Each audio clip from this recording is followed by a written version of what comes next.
أعوذ بالله من الشيطان الرجيم. بسم الله الرحمن الرحيم. حاميم والكتاب المبين إنا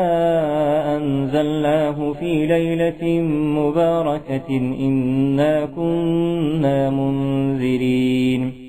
فيها يفرق كل أمر حكيم أمرا من عندنا إنا كنا مرسلين رحمة من ربك إنه هو السميع العليم رب السماوات والأرض وما بينهما إن كنتم موقنين لا إله إلا هو يحيي ويميت ربكم ورب آبائكم الأولين بل هم في شك يلعبون فارتقب يوم تأتي السماء بدخان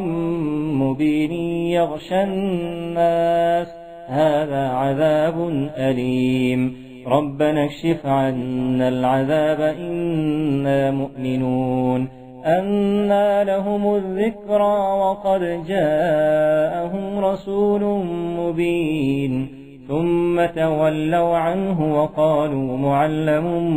مجنون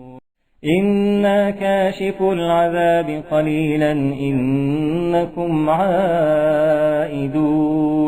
يوم نبطش البطشة الكبرى إنا منتقمون ولقد فتنا قبلهم قوم فرعون وجاءهم رسول كريم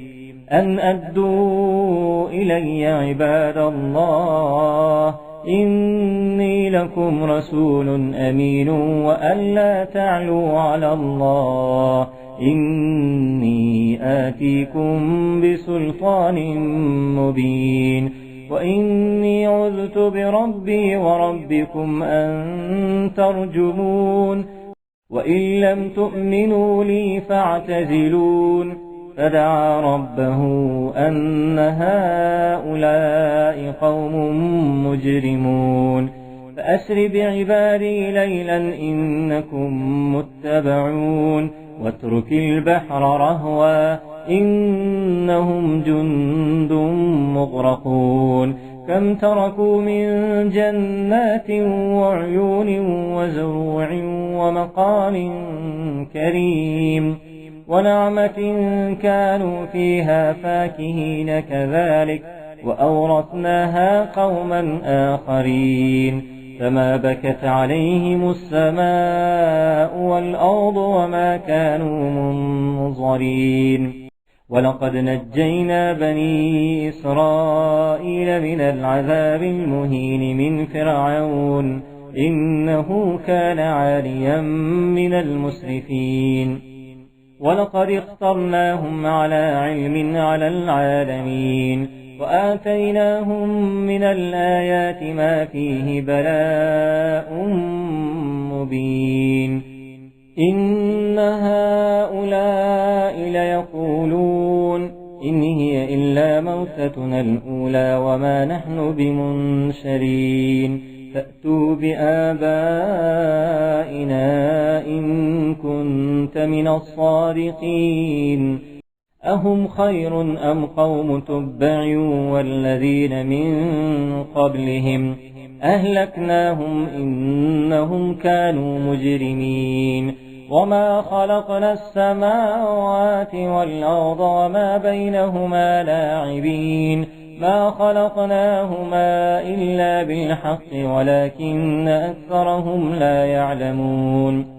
إن يوم الفصل ميقاتهم أجمعين يوم لا يغني مولا عن مولا شيئا ولا هم ينصرون إلا من رحم الله إنه هو العزيز الرحيم إن شجرة الزقوم طعام الأثيم كالمهل يغلي في البطون كغلي الحميم خذوه فاعتلوه إلى سواء الجحيم ثم صبوا فوق رأسه من عذاب الحميم ذق إنك أنت العزيز الكريم إن هذا ما كنتم به تمترون إن المتقين في مقام أمين في جنات وعيون يلبسون من سندس واستبرق متقابلين كذلك وزوجناهم بحور عين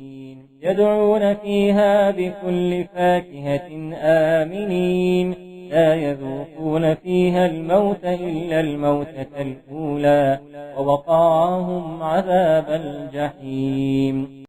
فضلا من ربك ذلك هو الفوز العظيم فإنما يسرناه بلسانك لعلهم يتذكرون فارتقب إنهم مرتقبون